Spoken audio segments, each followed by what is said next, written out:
que vamos a tener el placer de escuchar a continuación.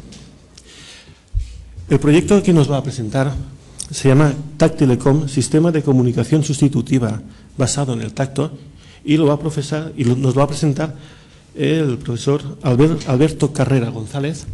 Él es investigador del Laboratorio de Electrónica y Bioingeniería del Departamento de Teoría de la Señal y Comunicaciones e Ingeniería Telemática en la Escuela Técnica Superior de Ingenieros de Telecomunicación de la Universidad de Valladolid. Tanto a él como al resto de los ponentes de esta mesa, pues, cuando terminen sus exposiciones, podrán formularles en conjunto aquellas dudas que tengan y, evidentemente, si nos extendemos demasiado, pues a continuación en el descanso pues podrán ampliar esas dudas que seguro que las comunicaciones tan interesantes que nos van a presentar suscitarán. Muchas gracias y tienes la palabra. Muchas gracias, David. Buenos días a todos. En primer lugar, me gustaría agradecer al comité científico y al comité organizador y, como no, a la Fundación 11 la oportunidad de estar aquí hoy en el Congreso. Bueno, ha habido un error con mi nombre que es común. Me llamo Albano, no Alberto. Y bueno, os voy a presentar, como ha dicho David, TAC Telecom. Que no es David, que es Daniel. Es Daniel.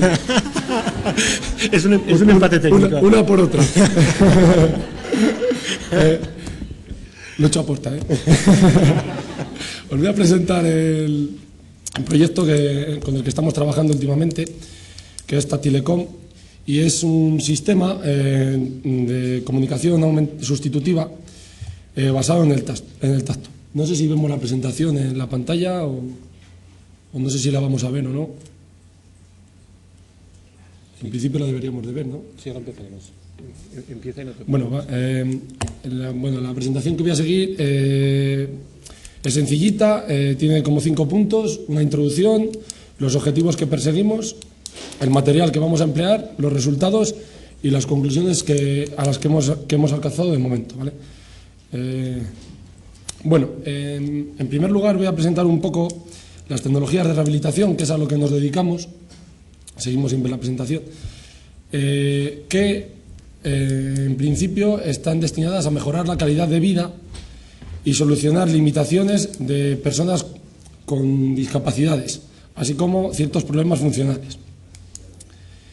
Y en concreto, en el laboratorio y mi trabajo está orientado en las interfaces humano-máquina, y hemos definido 2 tipos de interfaces en función de la función, valga la redundancia, que realizan. Interfaces aferentes, que son aquellas que se encargan de tomar algún tipo de señal o estímulo del cuerpo, e interfaces eferentes, que es al contrario, aquellas que desde un núcleo electrónico transmiten información al cuerpo, ya sea funcionales, información de estimulación funcional o sensorial. La sordoceguera, que es a lo que se destina nuestro proyecto, no hay estimaciones oficiales, no hay datos oficiales, simplemente estimaciones, y en España se dice que hay unas 6.000 personas. Y la estimación internacional en la que se basan estos resultados es que hay 15 de cada 100.000 personas internacionalmente. Hay algunos proyectos que se han desarrollado en el mundo como sistemas basados en braille, aunque esto, los sordociegos que han tenido contacto con nosotros no están muy conformes con ellos, porque la mayoría no saben braille. Teléfonos móviles y mapas táctiles, el sistema Viverin, que es un sistema que es un avisador de peligro, se basa en 2 anillos y por así decirlo, un reloj que avisa al usuario de peligros. Y en España el proyecto TACTIC, que ha sido desarrollado en los últimos años, aunque es un poco complejo porque tiene en la palma de la mano como 27 puntos de estimulación. El nuestro, como veremos, será un poco más sencillo, y por lo que los usuarios potenciales nos han dicho, más práctico y más útil, ¿vale? Nuestros objetivos son crear un sistema de comunicación sustitutiva basado, como ya he dicho, en 2 interfaces: una aferente de reconocimiento de voz, que usaría cualquier usuario, y una eferente que llevaría, por así decirlo, el sordociego, que es de estimulación táctil y visual, aunque la visual la hemos puesto únicamente para aquellos casos en los que queda una visión residual en la que el usuario puede utilizarla. Nos basamos en reconocimiento de patrones concretos y se pueden adaptar tanto al entorno como a los usuarios. Esto es que, como está haciendo aquí nuestra compañera de traducción de lengua de signos, nos basamos en una idea o un concepto para transmitírselo al usuario. Y otro de los objetivos es cubrir, por así decirlo, un nicho de mercado sin interés para la industria privada. Esta línea hay que cogerla así un poco con pinzas porque nosotros no tenemos intención de cubrir ningún nicho de mercado, simplemente ayudar a los usuarios, porque creemos que en la universidad, al ser un ente público, debe dedicarse a estas soluciones tecnológicas. Bueno, pues la interfaz que tenemos que construir debe cumplir 7 requisitos que hemos definido. Tiene que ser, en primer lugar, adaptable al usuario. Debemos elegir correctamente la capacidad y el sentido a estimular. Tienen que ser fiables, no pueden dar errores. Tienen que tener una alta capacidad, entendiendo la capacidad como que tienen que transferir muchas ideas. Es decir, que con la misma interfaz podemos hacer un gran conjunto de patrones de estimulación. Tiene que tener una velocidad adecuada y un coste computacional bajo. Esto en ingeniería lo definimos para que sea en tiempo real. Es decir, no puedes querer comunicarte con una persona y que a los 20 segundos te haya entendido. No, tiene que ser en tiempo real. La interfaz tiene que ser cómoda porque el usuario la va a llevar durante bastante tiempo y, muy importante, tiene que ser asequible económicamente tanto para el usuario como para su familia, ¿vale? Porque si es muy cara, pues no llegaría a nadie y no nos interesa. Vale, empezamos a explicar un poco la interfaz. Me voy a entrar en la parte más técnica.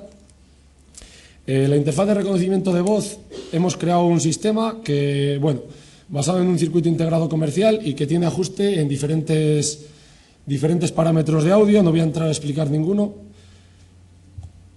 Y después hemos creado un software en un ordenador utilizando las funcionalidades de Google, que en principio son gratis y como ya estaba hecho, pues ¿para qué lo vamos a hacer? Que tiene un procesado local y nos transmite hacia nuestra interfaz estimulante cualquier comando mediante Bluetooth. Y para dar una vuelta de tuerca más, lo hemos creado sobre un teléfono que todos tenemos ahora, un smartphone, y en concreto funciona sobre Android, pero sería bastante fácilmente extrapolable a un iPhone o cualquier otro. Utilizamos las funcionalidades propias de Android. Para esto en Apple pues habría que crear la aplicación concreta, y tenemos un procesado y reconocimiento de voz locales con la misma funcionalidad que la del ordenador, es decir, transmitimos hacia nuestra interfaz estimulante cualquier comando o acción. ¿Vale? La interfaz de estimulación sensorial tiene estimulación táctil mediante motores de vibradores como los que podéis encontrar en vuestros teléfonos. Además, visual con LEDs de colores, y el procesado es muy sencillo y se hace con una plataforma software Arduino, que es lo que tenéis en la transparencia en la parte inferior derecha. ¿Vale? Lo que hacemos con la plataforma es seleccionar qué actuadores funcionan en cada momento para cada patrón y la frecuencia de funcionamiento. Mañana, en la sesión de demostraciones, traeremos la interfaz que se ve en esta figura y estaremos en la sala desde las 9 hasta las 11 presentando el dispositivo. Bueno, la interfaz de estimulación que tenemos ahora mismo la hemos construido en forma de guante, como se ve en la figura, y tiene 5 actuadores, uno en cada dedo, lo que nos permite, mediante encendido y apagado de cada uno y combinación de ellos, así como de 2 frecuencias de funcionamiento, pues nos permite muchos patrones. Y como veremos en la sección de resultados, los potenciales usuarios están muy contentos con el sistema. La conexión entre las dos interfaces es directa mediante Bluetooth. La de reconocimiento de voz reconoce el patrón y se lo envía directamente a la estimulación sensorial. Los resultados, vamos a presentar unas pruebas que hicimos en 18 sujetos de control con 10 patrones concretos que se presentan en esta transparencia, que tampoco son muy interesantes, pero es lo que consideramos más útil, en principio, para un niño sordociego. ¿Vale? Elegimos 24, pues esto es un extracto de 10 aleatorio. Y estas son las estimulaciones elegidas para las pruebas. Tenemos una tabla con los 5 dedos y la frecuencia a la que estimulamos cada dedo en cada comando. Y los colores son simplemente el color del LED que elegimos arbitrariamente en cada uno de los dedos. Bueno, como he dicho, 18 sujetos de control, 9 hombres y 9 mujeres, en un rango de edad de 18 a 58 años, pero como nos encontramos en la universidad y un amplio sector está entre 25 y 30 años, pues un tercio de la muestra está en ese rango de edad. La interfaz es para sujetos diestros y solo pudimos hacerlo en un sujeto zurdo, y hicimos ensayos independientes con las interfaces, es decir, independizamos el reconocimiento de voz y la estimulación. Para el reconocimiento de voz hicimos 2 pruebas, una a 50 centímetros, donde se muestran aquí los resultados. En gris oscuro son los aciertos de la interfaz y en gris claro son los errores. Como vemos, los aciertos son bastante altos, muy por encima del 50% en todos los casos. Sobre 20 intentos, pues la mitad 10, pues el más pequeño, el más bajo, está en 11, así que todos encima del 50%. Y para 2 metros la interfaz se comportaba un poco peor. Bien es cierto que nuestro micrófono era de bajo coste y esto con un micrófono de ambiente pues mejoraría bastante. En este caso también estamos sobre el 50% en la mayoría de los casos, menos en uno concreto que está en torno a 4 aciertos de 20. ¿Vale? Pero vemos que hay usuarios que consiguen el 100% de acierto con la interfaz. Bueno, pues tenemos un 87% de reconocimiento correcto a 50 centímetros y un 73% a 2 metros. Y como ya he dicho, con un micrófono de bajo coste. Y hay problemas con patrones concretos, como el patrón madre, por el sonido de R, que en la gráfica que mostramos ahí, donde se muestran solo los errores, vemos que el número 8, que es este al que me refiero, que es madre, presenta como 36 errores, mientras que el siguiente presenta solo 17. ¿Vale? Vemos que se centraban los errores sobre este. La interfaz de estimulación sensorial la probamos sobre 3 intentos en cada uno de los sujetos, con un 77% de acierto en la decodificación, donde el 54% fue en el primer intento. Sí que aparecían problemas en la decodificación cuando estimulábamos con diferentes actuadores y estos se situaban en la parte central de la mano, porque, bueno, por problemas fisiológicos, tanto en la mano como en el cerebro, en la decodificación, ¿vale? Pero desaparecen con el entrenamiento y podríamos incluir nuevas frecuencias. En las pruebas en sordociegos que he dicho, hemos conseguido un alto grado de aprendizaje y su valoración ha sido muy buena, tanto de la idea como de la codificación que utilizábamos, como de la comodidad. Pero es cierto que, como ponía en una figura antes, no sé si se ha visto por problemas técnicos, aparecía una persona en silla de ruedas y decía que lo difícil es vivir en una ciudad discapacitada. Para que nuestra interfaz no sea discapacitada, lo que tenemos que hacer es contar con los usuarios para que ellos nos digan qué tenemos que incluir y qué codificación de órdenes es la que les conviene. ¿Vale? Pues en ese estamos trabajando ahora.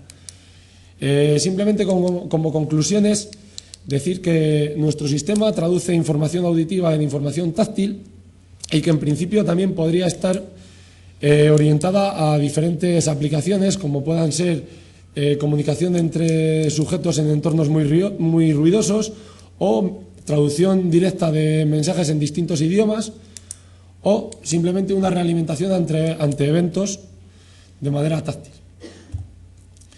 Y bueno, la interfaz de estimulación, hemos dicho que los sujetos han sido capaces de decodificar las órdenes, que aparecen problemas pero desaparecerían con entrenamiento, que lo adaptamos a las necesidades de cada usuario y que hemos recibido muy altas valoraciones de cada sujeto que lo ha probado. Y bueno, esto ha sido todo. Muchas gracias a todos por vuestra atención. Y simplemente recordaros que mañana estaremos en la sesión de demostraciones con nuestro dispositivo, ¿vale? Muchas gracias, Albano. Realmente una presentación muy interesante. Al final de la mesa seguro que suscitará un montón de preguntas. Vamos a continuación con la siguiente ponente. Nos presenta un artículo titulado Estudio de la eficiencia y optimización del subtitulado para sordos, el método Pequerrecho subtitulación. La ponente es María Pérez Cañestro. Ella es licenciada en Traducción e Interpretación por la Universidad de Granada y junto con su socio ha creado la empresa Pequerrecho Subtitulación. Esta empresa está especializada en el subtitulado y traducción audiovisual y recientemente sabemos que han creado el primer canal de cine accesible para sordos y oyentes, tanto en inglés como en español, en YouTube. Con lo que muchas gracias por asistir y adelante con tu presentación. Bueno, gracias a todos por estar aquí. Y bueno, como ha dicho Daniel, he venido a presentar el estudio de la eficiencia y optimización del subtitulado para sordos, en concreto el método de Pequerrecho subtitulación, que he realizado junto con mi socio Sergio Sampedro, con 3 objetivos fundamentales. Por una parte, conocer las necesidades específicas de los usuarios sordos, extraer normas objetivas y ampliar el número de usuarios y analizar la eficiencia del subtitulado para sordos. Para ello nos pusimos en contacto con la Federación de Asociaciones Sordas de Galicia, que nos facilitó los intérpretes en lengua de signos, y realizamos talleres en distintas asociaciones de esta federación hasta reunir una muestra de 70 usuarios de entre 18 y 65 años, tanto signantes como no signantes y con distintos niveles de lectoescritura y de formación. Antes de comenzar a comentar las características de nuestro método de subtitulado, me parece conveniente comentar la utilidad de la transcripción literal para el subtitulado para sordos. Hay que tener en cuenta que dentro de la comunidad sorda pues, hay mucha heterogeneidad. Entonces no podemos centrar el subtitulado para sordos solo para usuarios oralistas con nivel de lectura avanzado, que son los que ahora mismo tienen acceso al subtitulado con transcripción literal. Tenemos que tener en cuenta que en subtitulado tenemos siempre problemas de tiempo para leer y para comprender. Si hacemos una transcripción literal, estamos multiplicando estos problemas. Esto puede provocar que el espectador sienta hastío, que se sature y deje de ver la producción, con lo cual los subtítulos no servirían de nada.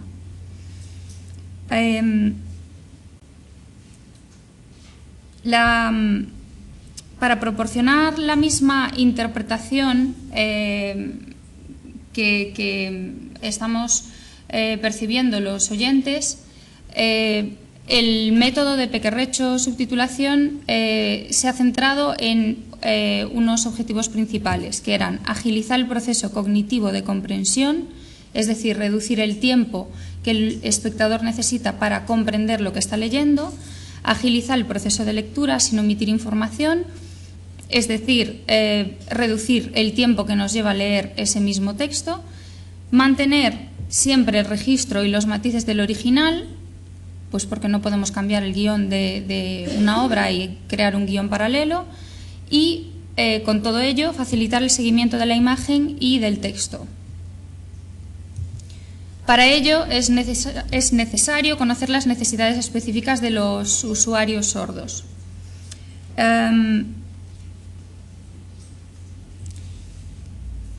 Los principales problemas que hemos detectado a lo largo de este estudio han sido la comprensión de metáforas y de sentidos figurados.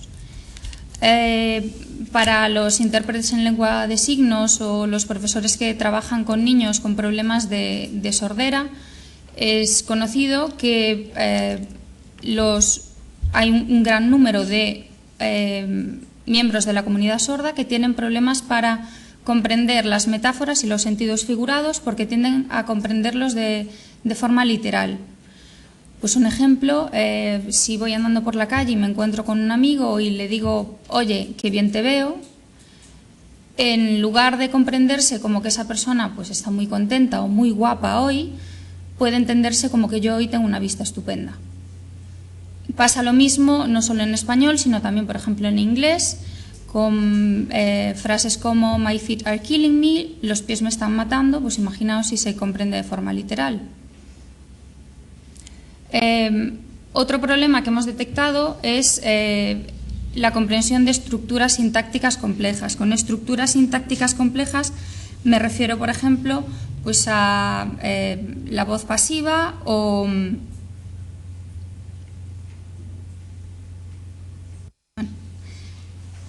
me refiero a la voz pasiva o, por ejemplo, a estructuras sintácticas complejas con muchas comas, con muchas subordinadas, etc. Todo esto tendremos que simplificarlo, no resumiendo, sino pues utilizando voz activa, o intentando colocar el orden de la oración de la forma que resulte más cómodo posible. Además, hemos detectado problemas con las formas verbales flexionadas. Esto se debe fundamentalmente a la codificación de morfemas funcionales al final de la palabra, que es lo que a nosotros nos permite detectar quién es el sujeto que está hablando y que realiza la acción. Lo que podemos hacer para solucionar este problema es, por una parte, utilizar siempre tiempos verbales simples en español, siempre que sea posible, porque en muchos casos sería gramaticalmente incorrecto, y especificar siempre el sujeto de la oración. Como parte de esta indicación siempre del sujeto de la oración, hay que aclarar que existen problemas para comprender los pronombres de tercera persona y saber exactamente a quién se está refiriendo. Por ejemplo, en lengua de signos, si ya sabemos que una persona se llama pues, Daniel, siempre se le llamará Daniel y nunca nos referiremos como él.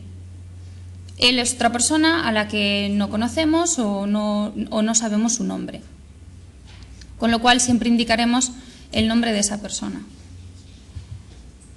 Aparte de estos aspectos que facilitan la comprensión, existen aspectos técnicos que facilitan la lectura, agilizan la lectura. Dentro de estos aspectos que nosotros hemos implementado se encuentra la sincronía y permanencia en pantalla.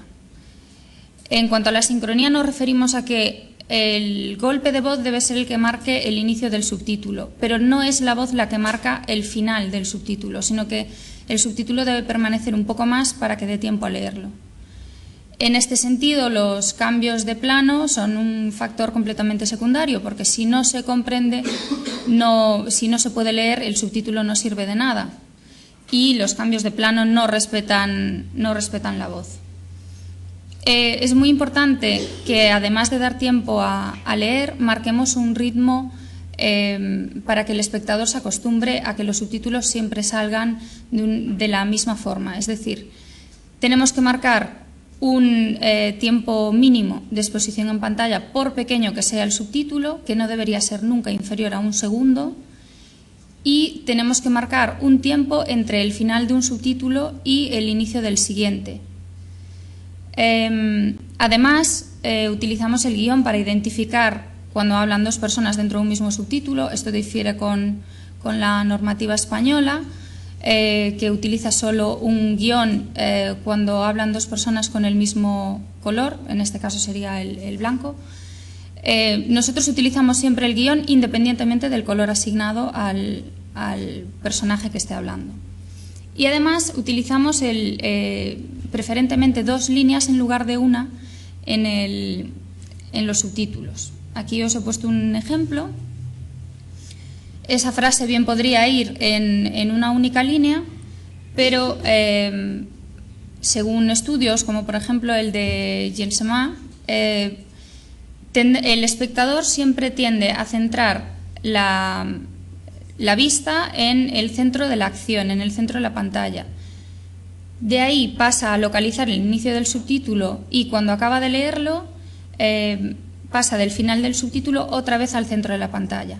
Cuanto más centrado esté el texto, más reduciremos la distancia que el ojo debe recorrer de la imagen al subtítulo y de vuelta a la imagen otra vez, con lo cual estaremos agilizando la lectura y junto con las otras medidas estaremos consiguiendo que resulte más cómodo para el usuario seguir la obra. Hemos detectado, además, pues, intentos de adaptación que a lo largo del estudio hemos visto que no resultaban eficaces. Por ejemplo, el uso de emoticonos o símbolos. Todo lo que resulten representaciones subjetivas que requieren una interpretación nos va a consumir tiempo que no tenemos. Con lo cual, tenemos que intentar reflejar esa misma idea que pretendíamos dar con un emoticono o con un símbolo, pero lo aclararemos entre paréntesis y en mayúscula, pues si ríe o grita o llora, por ejemplo. Y siempre y cuando no estemos redundando en la información que ya nos ofrece la imagen. Es decir, si ya estamos viendo que una persona llora, no hace falta que lo indiquemos, pero sí es algo que todavía lo notamos solamente en los matices de la voz. Un ejemplo de que no resultan útiles y de que son subjetivos es que, por ejemplo, pues, 2 puntos y una O mayúscula, como si fuesen un emoticono, se puede interpretar como que alguien está sorprendido o que alguien está gritando. Y además varían en función de los países y de los individuos. Ocurre lo mismo con la representación ortotipográfica del tartamudeo, por ejemplo. Si lo representamos de forma literal, detiene la lectura. Nos quedamos sin continuar leyendo, con lo cual reducimos la velocidad de lectura y, por lo tanto, la de comprensión. Tenemos que pensar que el número de caracteres por segundo que es capaz de leer una persona está muy bien, pero que tenemos que tener en cuenta qué palabras estamos leyendo. No es igual leer un término científico que leer palabras de uso más común. Tampoco nos servirían las abreviaturas que defiende, por ejemplo, que recomienda la última normativa. Uno de los ejemplos que plantea la normativa es el uso de MT en lugar de Marta. Se indicaría al principio de la obra que MT es igual a Marta, pero en primer lugar, si no veo el inicio de la obra, no puedo saber que MT es igual a Marta. Y por otra parte, ¿cómo diferencio entre Marta, Mateo, Matías o Matilde? Con lo cual, estaríamos hablando de una interpretación completamente subjetiva. Por otra parte, me gustaría recalcar la importancia de la revisión para evitar errores ortográficos, gramaticales, de puntuación, omisión de subtítulos o de efectos sonoros, incoherencia en la asignación de colores o la falta de sincronización de subtítulos. Todo esto es subsanable con una revisión por parte de profesionales diferentes al subtitulador. Y la importancia de la revisión es básicamente que cualquier error que se detecte genera confusión y desconfianza en todo el trabajo realizado. Ya como conclusiones, me gustaría indicar que los sujetos del estudio no detectaron las adaptaciones y sí percibieron que eran capaces de comprender mejor y de leer más rápido, incluso pues, personas que no están accediendo ahora mismo al subtitulado porque no son capaces de seguirlo. Nuestro objetivo lo hemos cumplido, siempre podrá probablemente mejorarse. quiera ampliar el número de posibles usuarios, que nos parece muy necesario, y generar normas que nos permitan objetivizar el subtitulado. Es decir, que no dependa de la persona que está subtitulando, sino que tengamos unas normas objetivas que nos permiten regularlo. Con esto daremos homogeneidad y coherencia, pero es fundamental la revisión.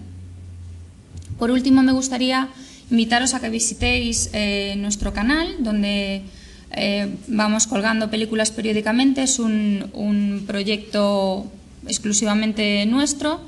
Es accesible tanto para sordos como para oyentes en inglés y en español, y ahí podréis ver este método que ahora os he explicado en teoría, pues cómo queda aplicado y realmente cómo quedan esas adaptaciones. Muchas gracias.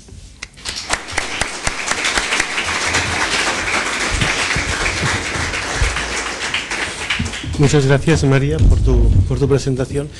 La verdad es que la he encontrado muy clara y muy didáctica. Me ha gustado mucho. Muchas gracias. Vamos a pasar pues, a continuación ya con la última ponencia de esta mesa. Lleva por título Panorámica de la audiodescripción en los canales TDT en España. Nos la presenta el señor Juan Manuel Carrero Leal. Es ingeniero de telecomunicación por la Universidad Carlos III de Madrid y responsable de accesibilidad web y herramientas TDT en el CESIA, en el Centro Español de Subtitulado y la Audiodescripción. Con lo que, cuando quieras, muchas gracias. Muchas gracias, Daniel. Muchas gracias a todos por su asistencia. Lo que vamos a tratar de demostrar con esta presentación es una pequeña panorámica de cómo se está realizando ahora mismo la audiodescripción en los canales TDT en España. Y lo vamos a hacer desde dos puntos de vista principalmente. Por un lado, desde el punto de vista de los radiodifusores, cómo lo están haciendo, qué tipo de audiodescripción están emitiendo, cómo lo señalizan. Y por otro lado, desde el punto de vista de los usuarios, cómo están recibiendo esa audiodescripción en sus casas, cómo activarla, etcétera. En la actualidad, la audiodescripción en España está regulada por la Ley General de la Comunicación Audiovisual del año 2010. Esa ley lo que establece son unos umbrales mínimos que deberían cumplir las televisiones y que en la actualidad, a lo largo de este año, se encuentran en los canales públicos en 7 horas semanales y en los canales privados en 1 hora y media. Hay que mencionar que hay canales que se crearon con posterioridad a la publicación de esta ley y que por lo tanto se encuentran en un periodo transitorio actualmente inferior al de los canales creados con anterioridad. Desde el punto de vista técnico, la audiodescripción se realiza siguiendo el estándar de VB en España. Este estándar es un estándar muy amplio que permite muchísimas posibilidades. Esto tiene su parte buena, evidentemente, pero tiene la parte mala que no siempre los receptores están adaptados a todas esas posibilidades que permite el estándar. Esto provoca problemas cuando tenemos un receptor un poco antiguo, pues puede provocar problemas para recibir algo que es novedoso, una aplicación del estándar novedosa. Entonces vamos a ver cuáles son los dos tipos de emisión que están realizando ahora mismo los canales de televisión en España para emitir la audiodescripción. Por un lado tenemos la mezcla en emisión. La mezcla en emisión se emite la audiodescripción ya mezclada desde el radiodifusor en un segundo canal de audio. Esta audiodescripción va mezclada ya con el audio original y va habitualmente en el segundo canal de audio que estamos acostumbrados a que lleva la versión original del programa o el mismo audio en distinta calidad, pues en ese segundo canal va emitida la audiodescripción ya directamente mezclada. Y por otro lado está la mezcla en recepción.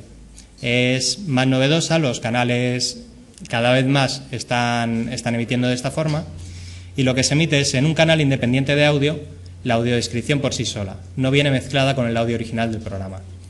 Eso es tarea, la mezcla, es tarea del receptor, del propio usuario, realizar esa mezcla de forma correcta. Para los radiodifusores cuando emiten estos dos tipos de audiodescripción, tienen que señalizarlo correctamente básicamente en dos tablas de VB. Por un lado, en la tabla PMT es una tabla en la que van contenidos todos los distintos canales, todos los distintos flujos que emite un canal, el vídeo, los distintos canales de audio que tiene, el teletexto. Y esa tabla tiene que estar marcada correctamente, como veremos a continuación. Y por otro lado, en la tabla EIT. La tabla EIT es lo que nos puede resultar familiar, la EPG, la Guía Electrónica de Programas que recibimos en nuestro televisor. Los datos que muestra esa EPG son los contenidos en la EIT. Por lo tanto, es información acerca de los programas, inicio, sinopsis del programa y datos también de accesibilidad los que se permiten meter en esa tabla. ¿Cuál es el comportamiento de los receptores? Dado que no se está marcando correctamente esas dos tablas, los receptores pueden estar, por un lado, no tienen prevista esa mezcla en recepción, la posibilidad de hacer la mezcla en recepción, y puede ser bien por culpa del radiodifusor que no está bien marcado, o bien por culpa de que no hayan desarrollado esa parte del estándar. Y por otra parte, la ausencia de información que hemos dicho en la EIT lo que provoca es que un usuario no reciba en su EPG si un programa está audio descrito o no, si un programa está subtitulado o no, si contiene lengua de signos. Vamos a ver entonces cómo sería la forma correcta para los radiodifusores de señalizar esas tablas para que un usuario pueda recibir correctamente todos los datos posibles. Por un lado, la tabla PMT, la que hemos dicho que contiene todos los flujos que contiene un canal, tiene dos descriptores principales, que son los que habría que utilizar para señalizar correctamente la audiodescripción. Por un lado está el Language Descriptor, que tiene dos campos, el código de lenguaje y el tipo de audio, y por otro lado el Supplementary Audio Descriptor, que lo que nos indica es el tipo de mezcla que tiene esa audiodescripción y cuál es la clasificación del contenido. En cuanto al tipo de audio, el contenido en el Language Descriptor, hay dos campos, como hemos dicho. El código de lenguaje, que nos permite poner si el flujo es en español, es versión original, contiene múltiples idiomas o simplemente si es indefinido. O sea, si se mezclan varios idiomas, podría utilizarse ese. Y el tipo de audio, que nos indica si el tipo de audio es indefinido, si son simplemente efectos de audio, si es audio para discapacidad auditiva, si es comentario de discapacidad visual. Como vemos, este último, el de comentario de discapacidad visual, es el referido a la audiodescripción, el valor 3. ¿Cómo debería un radiodifusor, un canal de televisión, señalizar esta tabla para una mezcla en recepción? La que hemos dicho que se realiza en el propio receptor la mezcla de la audiodescripción. Debería señalizar el código de lenguaje en español y debería mostrar que el tipo de audio es comentario de discapacidad audiovisual. Simplemente con eso estaría bien marcada en esa tabla. Cuando la mezcla la realizan ellos, cuando la mezcla la realizan en emisión, el tipo de audio bien puede ser indefinido o bien puede ser comentario de discapacidad visual. Esto es porque siempre lo ideal sería que cambiaran el valor de la PMT para cada programa, pero como habitualmente tiene un valor predefinido ese determinado flujo, si incluyen el valor indefinido no estaría mal, ya que no todos los programas los emiten con audiodescripción. Y por otro lado, el código de lenguaje habría que distinguir en función de si tienen un flujo dedicado exclusivamente a la audiodescripción, en cuyo caso deberían marcar el código de lenguaje como QAD, o si ese flujo de audio es como hemos mencionado, que viene el segundo flujo de audio, que está mezclado, o sea, hay programas que en lengua en versión original, está la audiodescripción. En ese caso pueden seleccionar si lo ponen en un valor múltiple, como mul, como indefinido, o lo que sería el caso ideal que hemos mencionado, ir cambiando el lenguaje para cada programa que van emitiendo. En cuanto al otro descriptor que hemos mencionado, el Supplementary Audio Descriptor, proporciona una información adicional. No es obligatoria, pero sí sería deseable, ya que complementa lo mencionado en el descriptor anterior. Entonces, este descriptor lo que contiene son dos campos. Por un lado, el Mix Type, que lo que hace es decir cuál es el tipo de mezclado de la audiodescripción. Si es un flujo de audio suplementario, lo que hemos dicho que sería mezcla en recepción, o si es un flujo de audio completo independiente, o que hemos dicho que sería la mezcla en emisión. Y por otro lado está el Editorial Classification, que lo que hace es clasificar ese tipo de audio. Tendríamos las posibilidades de marcar como audio principal, que sería para el audio normal del programa, comentario de discapacidad visual, audio para discapacitados auditivos, subtítulos hablados para discapacitados visuales, etc. Entonces, en resumen, vistos estos campos que hemos presentado en los dos descriptores, ¿qué sería lo que debería hacer un canal de televisión para emitir correctamente la tabla PMT? Para el audio principal, el audio normal, el tipo de audio lo deberían marcar a 0, el tipo de mezclado a 1, ya que es un audio completo, y el editorial classification, como hemos visto, a 0, que se refiere al audio original. Y después tenemos las posibilidades de audiodescripción para mezcla en emisión y audiodescripción para recepción. Si es en emisión, hemos visto que no influye si ponen el 0 o el 3 en el tipo de audio, el tipo de mezclado el 1, que corresponde a mezcla en emisión, y el editorial classification a 1, que como hemos visto se refería a tipo de audiodescripción. Y cuando la audiodescripción es mezcla en recepción, el tipo de audio debería ser el 3, audiodescripción, tipo de mezclado 0, mezcla en recepción, y el editorial classification a 1, que se refiere a la clasificación de audio de audiodescripción. Por otro lado, hemos hablado de la tabla EIT, la que nos ofrece información a los usuarios acerca de los programas que se están emitiendo. Esta información se emite en concreto para cada programa, como hemos mencionado, principio, fin, actores, título original de programa, etcétera, y contiene dos campos que son los que habría que marcar correctamente para que un usuario pudiera recibir en su receptor el dato de que un programa en concreto está audiodescrito, está asignado, está subtitulado. En concreto tenemos el string content, que tiene el valor 2, siempre, en cualquier caso. Hemos reducido las posibilidades al formato MPEG-1, hay para otros tipos de formatos, están contemplados en el estándar. Y el principal es el component type. El component type puede tener el valor simplemente de audiodescripción para personas con discapacidad visual, en cuyo caso lo que está indicando simplemente es que ese programa está audiodescrito, ya ofrece la información de que está audiodescrito. Pero el component type puede tomar otros dos valores que no solo indica que está audiodescrito, sino que nos indica en qué formato está audiodescrito, si es mezcla en recepción o mezcla en emisor, las dos mezclas que hemos visto. Esto es por parte de los radiodifusores. Así deberían marcar correctamente las tablas de emisión para que los receptores sean capaces de reproducir correctamente la audiodescripción.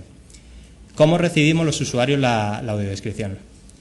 Por un lado, la mezcla en emisión la recibimos de la forma que estamos habituados a poner en la televisión el segundo canal de audio, el lenguaje original. Habitualmente viene bien indicado en los mandos, viene con un motor que pone dual, 1, 2, audio, aunque según el receptor puedes tener que navegar por los menús. Mientras que la mezcla en recepción es muy dependiente del receptor, muchos receptores actualmente todavía no son capaces de hacerlo.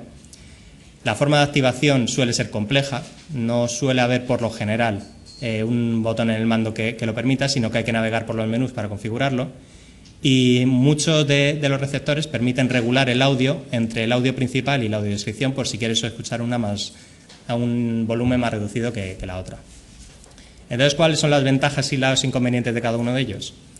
La de mezcla en emisión, la ventaja es que es compatible con la totalidad de los receptores y por lo general es sencillo activarlo. Pero tiene de inconveniente que un usuario no sabe si un programa está audiodescrito o no, a no ser que cambie al segundo canal de audio. Y no puede dejar el segundo canal de audio activado continuamente porque se va a encontrar con películas en otro lenguaje, etcétera. Esa es precisamente la ventaja de la mezcla en recepción. La mezcla en recepción la activas una vez y ya está activa continuamente. En el momento que un programa está audiodescrito, tú escuchas la audiodescripción sin tener que activar nada. Pero tiene el inconveniente de que es complicado activarlo, por lo general, no en todos los receptores, y que no es compatible con todos los receptores como hemos visto. Por último, vamos a ver un pequeño panorama actual de los grupos mediáticos en España, cómo están realizando la audiodescripción. Por un lado, Televisión Española, que en sus canales La 1, La 2 y Clan están emitiendo a través de un tercer canal con mezcla en recepción. 24 horas está emitiendo un segundo canal, con lo cual si emitieran audiodescripción lo harían a través de ese. Y Teledeporte tan solo tiene un canal de audio, con lo cual no emite audiodescripción. Y en la PMT tienen señalizados bien todos los descriptores. Hay que mencionar que la IT prácticamente no la utiliza bien ningún canal. Por su parte, A3 Media, todos los canales se emiten con mezcla en emisión a través de un segundo canal de audio y señalizan bien la PMT, ya que el segundo canal de audio lo identifican como idioma indefinido. Van cambiando entre versión original, audiodescripción o eso. Mediaset, que Telecinco, La 7 y Factoría de Ficción emiten en recepción a través del tercer canal. Energy, en segundo canal, mezcla en emisión e identifican el canal como con el idioma MUL, múltiples. Y 4 Boeing 9 y Divinity, que también emiten a través de un segundo canal, pero el idioma lo tienen señalizado como QAA, que es el referido a versión original. Por lo tanto, en el caso de que emitieran audiodescripción deberían cambiar ese descriptor.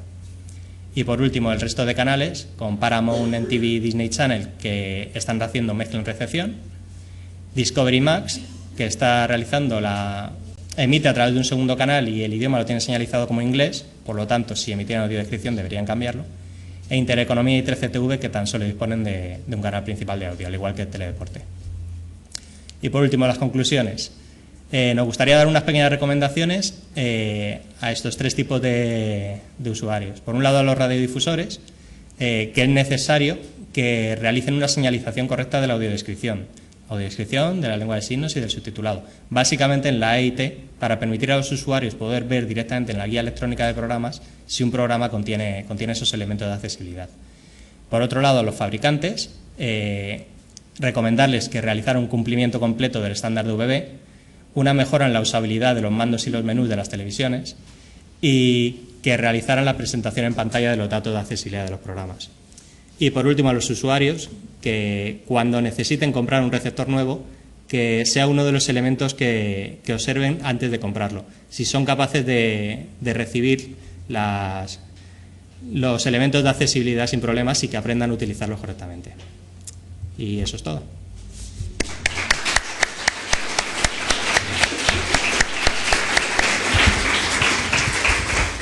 Muy bien, muchas gracias por la exposición, la verdad es que ha sido muy clara y instructiva. Muy bien, pues voy a pedir por favor si los tres ponentes se pueden acercar aquí al estrado, de forma que si en la sala pues tienen algunas preguntas, pues directamente a ellos se las pueden formular. ¿Hay alguna pregunta?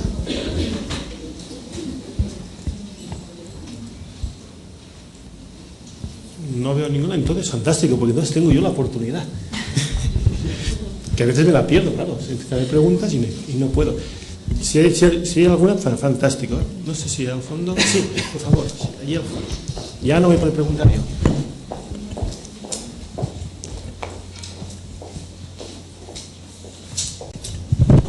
Muchas gracias. Soy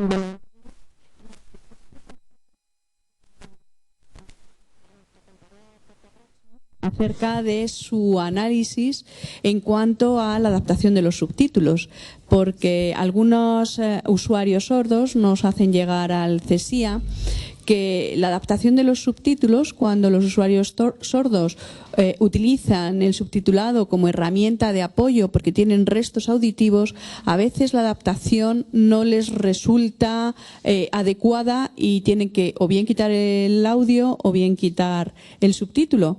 Y bueno, su investigación ha sido muy ilustrativa a este respecto y quería que me dijera si le han comentado algo al respecto. Pues como he comentado antes, en la muestra de usuarios había usuarios que ya utilizaban, por ejemplo, el subtitulado en la televisión y había también posibles usuarios que no estaban utilizando el subtitulado porque no llegaban. También había signantes y no signantes y personas con distintos niveles de sordera y también de lectoescritura. Lo que hemos visto es que, como no se trata de una adaptación radical, ni se trata de resumir información, sino que se trata de facilitar, digamos, agilizar la comprensión y la lectura en realidad son pautas que al verlo realizado resultan muy cómodas. Tanto es así que los propios intérpretes que nos ayudaron en los talleres, cuando emitíamos, por ejemplo, sin voz, ni siquiera eran conscientes de que esos subtítulos estaban adaptados, porque resulta un lenguaje igualmente muy natural y porque son adaptaciones, digamos que son como trucos, ¿no?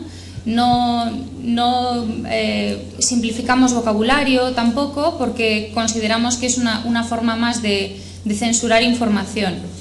Entonces, los usuarios que tengan restos auditivos van a poder seguirlo incluso mejor, porque se le da información añadida, pero no resumimos el resto de la información, con lo cual, si todavía tienen restos de audición, van a poder seguir perfectamente los subtítulos, y si no los tienen, los van a poder seguir muchísimo mejor, porque agilizamos ese proceso cognitivo de comprensión, que era el principal problema que nos encontrábamos.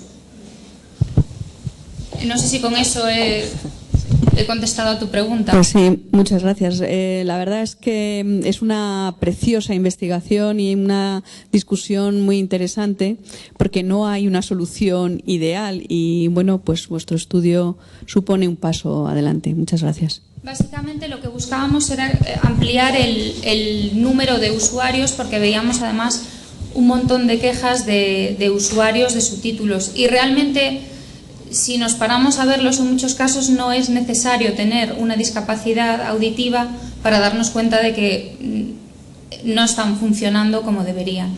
Entonces, agradecemos mucho la oportunidad también de estar aquí, de presentar el estudio, y me gustaría también dar las gracias al CSIA, que nos animó a publicarlo, cuando pensábamos pues eso, que era una batalla un poco personal y que no le iba a interesar a nadie.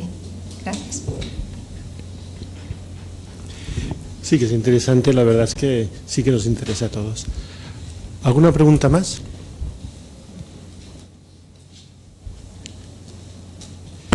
Pues entonces aprovecho yo. Me gustaría ver si cada uno de vosotros nos puede contar la experiencia que ha tenido con usuarios, es decir, en qué momento habéis introducido a los usuarios en el desarrollo de vuestra investigación y un poco qué conclusión habéis sacado.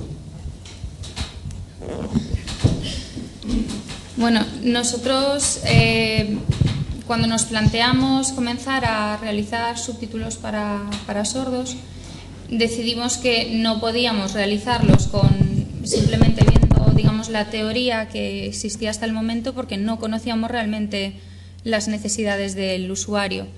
Entonces, en principio, contactamos con gente que trabaja habitualmente con miembros de la comunidad sorda, y luego directamente acudimos a la Federación de Asociaciones Sordas de Galicia, y de ahí a cada una de las asociaciones que son miembros de esta federación. Y la verdad es que el trato con el usuario fue fantástico, estuvieron súper colaboradores y aprendimos mucho más que de las preguntas que nosotros pudiésemos realizar. Aprendíamos mucho más de las discusiones que se generaban entre ellos y de las experiencias personales de cada uno. A partir de ahí, nosotros lo que hicimos fue extraer simplemente conclusiones de todas esas experiencias y de las cosas de los debates que se generaban entre ellos. Desde que realizamos el estudio y empezamos a aplicarlo, pues llevamos como unos 2 años de práctica real del subtitulado, y hemos tenido una respuesta muy buena por parte del usuario, que al fin y al cabo es lo que nos confirma pues todas las medidas que os hemos comentado aquí. Albano. En nuestro caso, el usuario es la parte fundamental de nuestras investigaciones. Hemos desarrollado una metodología para crear todos nuestros sistemas e interfaces centrada en el usuario, en la que el usuario forma parte. Hemos definido 6 pasos, por así decirlos. No voy a explicar los 6, pero el usuario forma parte de todos ellos. Es decir, tenemos una metodología en la que nos basamos nosotros, que somos de ingeniería, con médicos y con los potenciales usuarios, y entonces el usuario está presente en todas las etapas, desde la concepción del sistema hasta que le hemos desarrollado como realimentación y necesitamos su información para hacer todos nuestros equipos lo más útiles posibles para ellos. Juan Manuel. Bueno, nosotros como CSIA, las asociaciones de discapacidad están en nuestro propio comité. Entonces, todas las investigaciones, todos los trabajos que hacemos, los hacemos teniéndoles en cuenta a ellos, interviniendo ellos. En concreto, en el tema de la audiodescripción, las quejas, por así decirlo, vienen principalmente por dos partes. Por un lado, la escasa cantidad de audiodescripción que hay en televisión, a pesar de lo que indica la ley, que se cumpla o no, sigue siendo bastante insuficiente. Y por otro lado, que es lo que ha llevado este trabajo, que a pesar de que los canales estén emitiendo con audiodescripción, muchas veces no son capaces de recibirlo en sus receptores. Por eso ha venido este trabajo de indicar a los radiodifusores cómo lo deberían hacer, indicar a los receptores qué deberían aplicar para que los usuarios sean capaces de recibirla. Muchas gracias. La verdad es que, si os fijáis, justamente el lema este año del Congreso es el protagonista eres tú, es decir, el usuario, el diseño centrado en el usuario, justamente no aislar completamente la visión técnica que tenemos los ingenieros de la realidad y las necesidades, habilidades y aspiraciones que tienen cada usuario, identificar correctamente al usuario y a partir de ahí pues trasladarlo ya a nuestro campo, nuestras tablas, ¿no? Nuestros sensores, nuestros actuadores, y a partir de ahí conseguir hacer un diseño no solo que cumpla estrictamente la norma, sino hacer un diseño, como tú comentabas también, María, que salte más allá de la norma, que eso es el conjunto estricto de mínimos que debemos cumplir. No nos hemos de contentar con eso, hemos de ir más allá y potenciar, conseguir una norma que se cumpla, pero que además que satisfaga esas aspiraciones de todos los usuarios. Muy bien, pues quizá con esta reflexión final pues terminamos la mesa. No me queda más que agradecer pues su atención, así como el trabajo de los compañeros TICI de traducción de lengua de signos. Para cualquier comentario más nos podemos encontrar ahora en el descanso para ampliar la información. Muchas gracias.